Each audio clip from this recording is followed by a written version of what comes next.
புரட்சி தலைவர் எம்ஜிஆர், இதே தெய்வம் புரட்சி தலைவர் அம்மா அவர்களை வணங்கி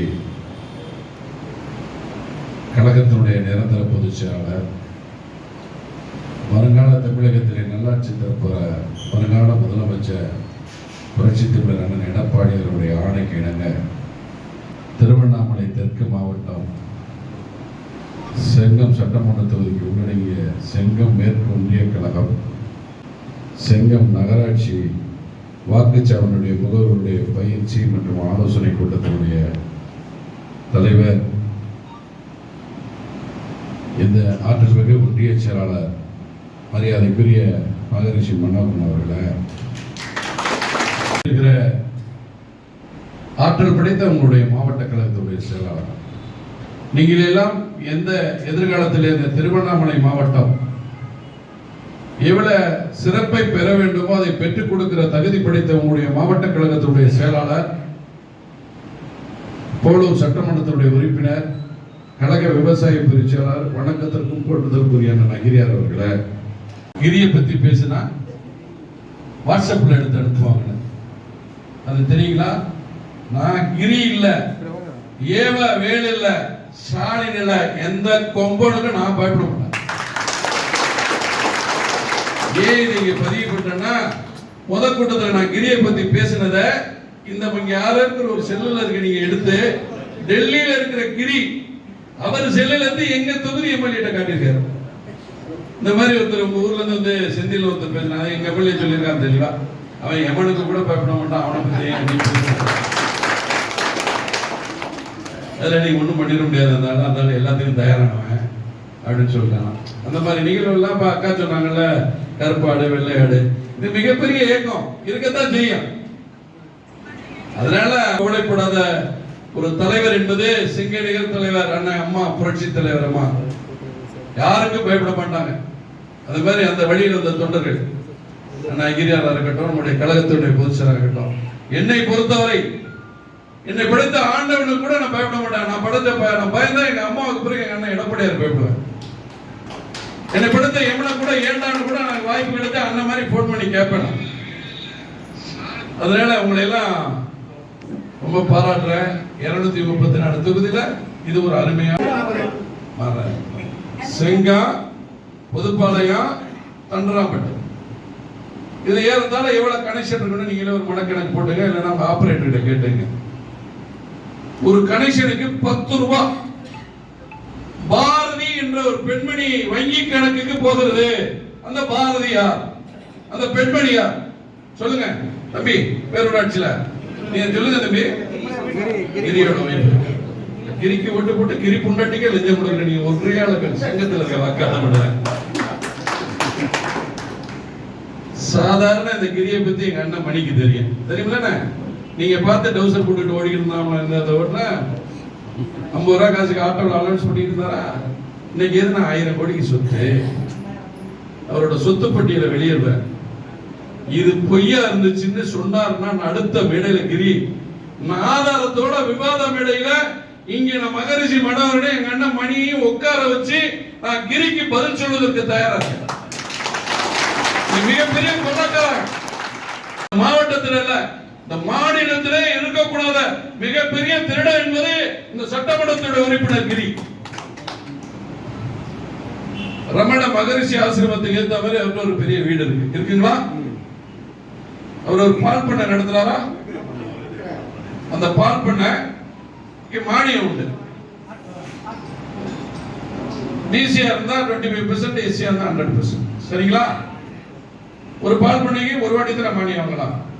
பயங்கரமான ஆளுங்க அவங்க எம்எல்ஏ. 6 முறை, ஒரு முறை 1 கோடி ரூபாய், 6 முறை 6 கோடி ரூபாய் மக்கள் பணத்தை, வரி பணத்தை கொள்ளையடித்தவர் கிரி. எவ்வளவு பெரிய நூதன திருடன் பாத்துங்க. அதுக்கு அடுத்தது டிசி லேண்ட், தெரியுங்களா? என்னன்னு, நிலமற்றவர்களுக்கு, ஏழை எளியவர்களுக்கு, தலித்து மக்களுக்கு கொடுக்கிற நிலம் 2000 ஏக்கர் அபகரிச்சு பினாமி பேர்ல வச்சிருக்காரு உங்க கிரி. அடுத்தது இந்த செங்க பைபாஸ்ல இந்த பூக்கடை வெங்கடேஷ் ஹோட்டல் ஒன்று கட்டிட்டு இருக்காரு, அதுக்கு ஏத்த மாதிரி 100 ஏக்கர் வச்சிருக்காரா? வச்சிருக்காரு. அடுத்தது சென்னையில 3 பங்களா இருக்கு அவருக்கு. ஊட்டி ஏற்காடுல எஸ்டேட் சொந்தமா இருக்கு. நல்லப்ப பாளையம் நல்லவன் பாளையத்துல 100 ஏக்கர் நிலம் இருக்கிறது. ஏலகிரியில் இருக்கு. இதெல்லாம் தெரிஞ்சுக்கிட்டு உங்களை எல்லாம் ஏமாத்தி சம்பாதிச்சுக்கிட்டு நீங்க எல்லாம் ஓட்டு போட மாட்டீங்கன்னு இப்ப போய் ஸ்டாலின் மருமகங்கால விழுந்து ஊத்தங்கரை தொகுதியை கேட்டு நிக்கிறதுக்கு ஊத்தங்கரையில போய் சொத்தும் வீடு வாங்கிட்டார். இந்த கொள்ளக்காரன் இந்த தொகுதிக்கு தேவையா? இந்த கிரியே எவ்வளவு சம்பாதிச்சிருக்காங்க. இப்ப ஏவா வேலை எவ்வளவு சம்பாதிச்சிருக்காரு? திருவண்ணாமலை மாவட்டத்துல வந்து நகரத்துல அதை தாண்டி இன்னொன்னு சொல்ல மறந்துட்டேன். யானக்கார தெருன்னு ஒண்ணு இருக்கு போல இருக்கு திருவண்ணாமலையில. அதுல ஒரு வீடு இப்போ 4 கோடி ரூபாய்க்கு குடிக்கி போயிருக்காரு எம்எல்ஏ கிரி. யானைக்கட்டி தெரு குடி போயிருக்காரு. இதெல்லாம் நான் புள்ளிய வரத்தோட பேசுறேன். சத்தமா சொல்லுங்க. இருக்கா அவருக்கு வீடு குடி போனாரா? அவர் சொல்றாரா டெல்லியில ஏதோ ஒரு கமிட்டிக்கு மெம்பரா போனாரா? அங்க கேட்டாரா அந்த செல்லுல நான் பேசுனதை எடுத்து யார் யாரு பட்டுக்கோட்டையில இருந்து இப்படி பேசுறாருன்னு எங்க பட்டுக்கோட்டை எம்எல்ஏ. அவன் ஒன்னே இல்ல ஒப்பனையே பேசுவான். அவன்கிட்ட நானே உங்களை மூத்திரம் பேசிருக்கேன், நீ ஏன்டா அவனை பத்தி பேசுற? அங்கதான் என்னை துன்பமா அடிக்கிறான். இங்கேயாச்சும் நிம்மதியா தோணும், இங்கேயே அவன் பேரை சொல்லின்னு சொன்னானா எங்க எம்எல்ஏ. அது மாதிரி இந்த நாட்டுல ஒரு குடும்பம் கொள்ளையடிக்குது தெரியுதா? அக்கா நீங்க உட்காந்துருக்கீங்க, தோடு முக்குத்தி நகையெல்லாம் போட்டிருக்கீங்க, பத்திரம் இந்த ஆட்சி இருந்தா. நேத்து கீழ்பேட்டாத்துல உள்ள ஒரு பெண்ணை கழுத்தரிச்சு கொண்டுட்டு அவங்க புள்ள 2 வயசு பிள்ளைய கொண்டு திண்டிவனத்துல விட்டுட்டு போயிட்டாங்க. அதனால அந்த பெண்ணை போலீஸ்காரன் கற்பழிச்சிட்டான். கோயம்புத்தூர்ல சட்டக்கல்லூரி பெண்ணை கற்பழிச்சிட்டான். நேத்து விழுப்புரத்துல காதலனோட போன காதலன் அடிச்சு வரட்டிட்டு போலீஸ்காரங்க கற்பழிச்சிட்டான் பள்ளி கல்லூரி பெண்ணை. அதனால நம்மளும் அக்கா தங்கச்சி அம்மாவோட பிறந்தவங்க. இந்த நாட்டுல பெண்கள் எல்லாம் மானபங்கத்தோடு நகை நட்டோடு வாழணும்னா இந்த ஆட்சி அகற்றப்படணும். இந்த நாட்டில பள்ளியில கஞ்சா விற்கிறது, கல்லூரியில கஞ்சா விற்கிறது, இந்த மாதிரி ஒரு அவலமான ஆட்சி எல்லாத்துலயுமே இந்த கட்சிக்காரனுக்கு பங்கு உண்டு. இப்ப நான் வந்து வண்டியில ஏறின அண்ணன் ஒரு இதுக்கு வளைகாப்பு விழாவுக்கு போயிட்டு என்ன ஏறினாங்க. அப்ப ஒருத்தர் வந்து ஒரு அண்ணன் முறையிட்டார், நீங்க தானே ஒரு வீடியோ வந்து அதிமுக காரங்களுக்கு செய்ய மாட்டேங்கிறாரு அப்படின்னு சொல்லி. அப்ப அண்ணன் வந்து கலெக்டர்கிட்ட பேசினாரா, பிஓட்ட பேசினாரா, ஏடி பஞ்சாயத்துல பேசினா தெரியல. நானும் தம்பி ரித்தீஷும் வண்டியில இருந்தோம். போன் பண்ணி இந்த மாதிரி இந்த வீடியோ 2 பேரையும் சொல்லி இந்த மாதிரி வந்து தவறுகள் பண்றாங்க, அதை தன்னை மாத்திக்க சொல்லுங்க, இல்லைன்னா நான் வந்து போராட்டம் நடத்தி போராடுவேன்.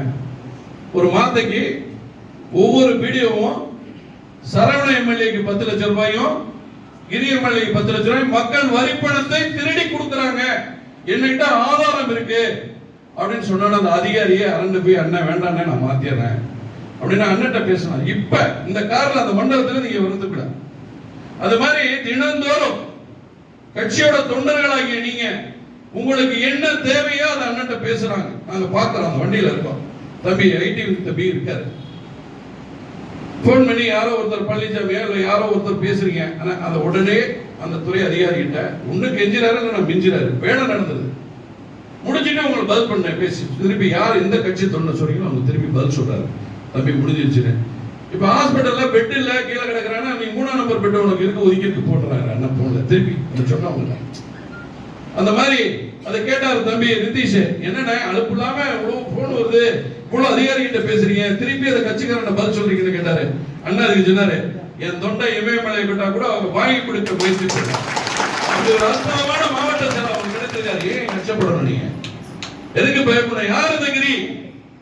நேருக்கு நேரம் சந்திப்பதற்கு எங்க அண்ணனை நேரா பாக்குறது கூட இல்ல. அங்க சொல்லும் போதே சொல்லியிருக்காங்க, அவரை கண்டாலே எனக்கு பயம், அதோட கூடுதல் ஒரு ஆளை கொண்டு வந்து பயமுத்துறாரு. அதனால நீங்க எதற்கும் அஞ்சாமல் துணிச்சலா பணியாற்றணும். வர இருக்கிற 26ல இந்த சட்டமன்ற தொகுதி அதிமுகவின் தொகுதியை ஆக்கி அம்மாவோட ஆட்சியை கொண்டு வந்து அண்ணன் எடப்பாடியார் இந்த நாட்டுடைய முதலமைச்சர் ஆக்கி அந்த அமைச்சரவையில நீங்கள் எல்லாம் எதிர்பார்க்கிறவங்களுடைய எண்ணங்களை நிறைவேற்றுவதற்கு நம்பிக்கை வைத்திருக்க அக்கிரியாரை அருமையான துறைகளுடைய அமைச்சராக ஆக்குவீங்களா? அண்ணன் பேரை சொன்னதான் சத்தம் கூட இருக்கு. நிறைய காலையில இருந்து கத்தி முடிச்சிட்டோம். இந்த அக்கா சொன்னாங்க, இந்த அக்கா வந்து நல்லதே செஞ்சது இல்லைங்க. கடைசியா அந்த செங்கத்திலாங்க கூட்டம் பேசி இது மாதிரி அவர்கள் பொறுப்பு, மாவட்ட பொறுப்பு போட்டார்கள், இன்றிலிருந்து விடுவிக்கப்படுகிறார். அவர்கள் போய் அவருடைய சட்டமன்ற தொகுதியில் தேர்தல் பணியை மேற்கொள்ள ஒரு பெரிய கனவோட போனேன். அப்ப நமக்கு எம்எல்ஏ சீட்டு உண்டு. உடனே அடிச்சு முடிச்சு போலான்னு வந்து கடைசி கூட்டம் மகரிஷன் நடத்துறாரு. அந்த கூட்டத்துல எங்க அக்கா என்னை விட்டுட்டு போறீங்கன்னு அழுது. அக்கா அதெல்லாம் சிவமூர்த்தி எல்லாரும் சோகமாயிட்டாங்க. இருந்தாலும் வந்து எல்லாரும் வந்து உண்மையிலே என் மேல அன்புல என்னை விட்டு பிரிகிறாங்க அப்படின்னு சொல்லி கொஞ்சம் கலக்கம் இருந்துச்சு. எங்க அக்கா வந்து சதியா அழுது, இவன் போகவே கூடாது அப்படின்னு. இதை போய் திருவண்ணாமலையில போய் தான் அண்ணாமலையார்ட்ட சொல்லிட்டு போனோம். பாருங்க, வீடு வாங்கி தருதான், ஓட்டர் லிஸ்ட்ல சேர்க்குதான் என்ன. அது மாதிரி திருப்பி என்னை வந்து நான் போய் 10 நாள் கூட அவளை பழனிசாமி போன போக்குல திடீர்னு எங்க நர்சகொண்ட இருக்காரா முடியும் அவர் பார்த்த உடம்பு சரியில்லாம போவார். பார்த்த வேலைக்கு வாட்ஸ்அப்ல எனக்கு ஒரு இதை அனுப்புறாரு, என்ன அசோகன் அனுப்பிச்சிருக்காரு அப்படின்னு சொல்லிட்டு நான் எப்பயுமே நோண்ட மாட்டேன். போனா அன்னைக்குன்னு நோண்டனா தலைமை கழக அறிவிப்பு, மீண்டும் அந்தந்த மாவட்ட பொறுப்பாளர் அந்தந்த மாவட்டத்தில் போய் பணியாற்றினார். உடனே அதை பார்த்துட்டு போன போட்டாங்க. என்ன இப்படி உங்களுக்கு ஒரு நல்ல எண்ணம், ஏன்னா நான் இங்கே ஏதாச்சும் பிழைக்கலான்னு பார்த்தேனே, திருப்பி இந்த மாதிரி இருக்கிறத ஒரு நானா பார்த்தா கூட 2 நாள் லேட்டா பார்த்துருப்பேன், அறிவிச்ச அடுத்த நிமிஷமே அப்படி அடிச்சு எனக்கு ஒரு அட்டாக்கை கொடுக்குறீங்களான்னு கேட்டவன். அதில் எனக்கு ஒரு சந்தோஷம். எனக்கு எம்எல்ஏ சீட்டு இல்லைங்கிறது முடிவு பண்ணிட்டார் அண்ணன். இல்லை எனக்கு நான் அதில் வந்து எனக்கு பெரிய சந்தோஷம் தாங்க. நான் இங்கே வரும்போது உனக்கு ஆனாவே தெரியாத அரசியல்னு அம்தாக்கா சொன்னாங்க. நேற்று உண்மைதான். நான் வந்து ஒரு சின்ன வயசுலேருந்து கிழக்கழகத்தினுடைய செயலாளர், மேலவை பிரதிநிதி, தலைவர், சுசேட் தலைவர், அந்த ஒன்றிய உறுப்பினர், ஒன்றிய தலைவர், ஒன்றிய செயலாளர், படிப்படியாக நான் வந்து ஒரு சட்டமன்ற உறுப்பினராக எல்லாம் நாடாளுமன்றம். எனக்கு வந்து நிறைய தடைகள் இருந்தது. எனக்கு மேலே இருக்கிற அம்மாவுக்கு இடையில் இருக்கிற நிர்வாகிகள், மாவட்ட செயலாளர்கள், மாநில நிர்வாகிகள் வந்து என்னோட வளர்ச்சியை விடாம தட்டுக்கிட்டே வந்தாங்க. ஆனா எனக்கு உள்ள மடக்குமுறை நான் நிறைய சாமி கும்பிட பொழுதுனைக்கும் கோயிலே சொல்லியிருந்தேன். நான் சொன்னதுனால அந்த குடும்பமும் என்னை தடுத்து நிறுத்தினவங்களும் இன்னைக்கு அதிமுகவில் அடிப்படை உறுப்பினர் கூட இல்லாமல் அரசியல் அனாதையா இருக்காங்க. இதை எதுக்கு சொல்ல வரேன்னு கேட்டீங்கன்னா, நீங்க எல்லாம் உண்மையா உழைச்சீங்கன்னா, இவ்வளவு தடைகள் இருந்தும் மீறி ஒரு சாதாரண மனிதன் இன்னைக்கு மாநில அமைப்பு செயலாளராக வந்திருக்கிற இந்த மிகப்பெரிய இயக்கம், இந்தியாவிலேயே மாநில கட்சிகளில் இந்தியாவிலேயே 3வது மிகப்பெரிய இயக்கம் அதிமுக. 234 தொகுதியிலும் இரட்டை இலச்சினத்தை நிறுத்திய ஒரே தலைவி, ஒரே சின்னத்தை நிறுத்திய சிங்கநகர் தலைவி புரட்சி தலைவி அம்மா. உண்மையா இல்லையா? அந்த இயக்கத்தில் இருக்கேங்க. அடுத்தது 1.5 ஆண்டு காலம் உங்களுடைய மாவட்ட கழக செயலாளர் அரசியல் பணியில பின்னாடி வர்றாங்க. அவர் நடந்து போற பாதையிலே, அடிச்சு ஓட்டிலே நான் அரசியலிலே நடந்து, அவர் பள்ளியிலே நான் பாடத்தை அரசியலை கற்று தெளிவாக இந்த மேடையில பேசுகிறதை எனக்கு கத்துக் கொடுத்த என் அரசியல் ஆசான் உங்களுடைய மாவட்ட கழகத்தின் செயலாளர். நான் இந்த பொது தேர்தல் வரையும் பொறுப்பு எடுத்தாலும் இங்கிருந்து பணியாற்றி இந்த செங்கம், இந்த கலசப்பாக்கம் தொகுதியை ஜெயிக்க வைத்து இந்த கலசப்பாக்கம் தமிழ்நாட்டிலேயே வரலாறு மிக்க தொகுதியாக ஆக்கி, அண்ணனை சட்டமன்ற உறுப்பினர் ஆக்கி அழைத்து சென்று அவரை எங்களுடைய பொதுச் செயலாளர், முதலமைச்சராக இருக்கிற அமைச்சர்களை அமைச்சராக்கி பார்க்குவரை எங்களுக்கு உடம்பில் உயிர் இருக்கிறது. அதற்காக நான் உழைப்பேன். காரணம் தஞ்சாவூர்ல எனக்கு இருக்கும்போது உங்களுக்கு எல்லாம் இருக்கணுமா இல்லையா? வைராக்கியமா வேலை பார்க்கணும்னே. நமக்கு ஒரே எதிரி அண்ணா திமுக. திமுக ஒழிக்க ஒற்றுமையா இருக்கணும்னே. நம்மகிட்ட கருத்து வேறுபாடு இருக்கக்கூடாதுண்ணே, கோஷ்டி இருக்கக்கூடாது. இவர்களுக்கு சீட்டு கிடைச்சா அவர் பேர், அது கிடைச்சா அக்கா செடிச்சு. எங்க ஊர்ல சொல்ற மாதிரி களம்னா 12 மரக்கா நெல், கள வேட்பாளர் இருப்பாங்க போல இருக்கீங்க. அப்படிதானே? அது யாரோ ஒருத்தருக்கு தான் நான் வாய்ப்பு ஆண்டவன் கொடுப்பான். இன்னொன்னு அப்படியே ஒண்ணு கொடுத்தாலும் அடுத்தவர்களுக்கு அண்ணன் மாத்தி கொடுப்பாரு. ஏதோ ஒண்ணு போனாலும் ஒண்ணு கிடைக்கும் உழைப்பாளிகளுக்கு.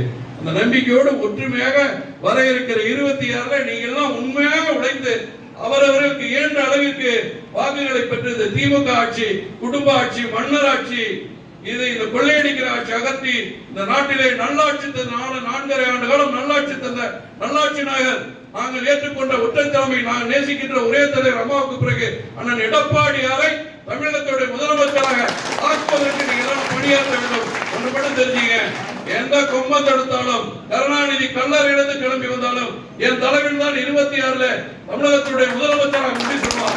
அமைச்சரவை அமைச்சராக என்பதை உறுதி சொல்லி இப்பதான் நாங்க வந்திருக்கிற வேலையை ஆரம்பிக்க போறோம். சரிதானுங்களா?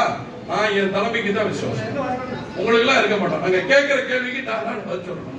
பதில் சொல்லலன்னு வச்சுங்களேன், மகரிஷி மனோரம மேலையும் ஆனந்தன் மேலையும் உடனே இங்கேயே மேடையிலே கம்ப்ளைண்ட் பண்ணுவோம்.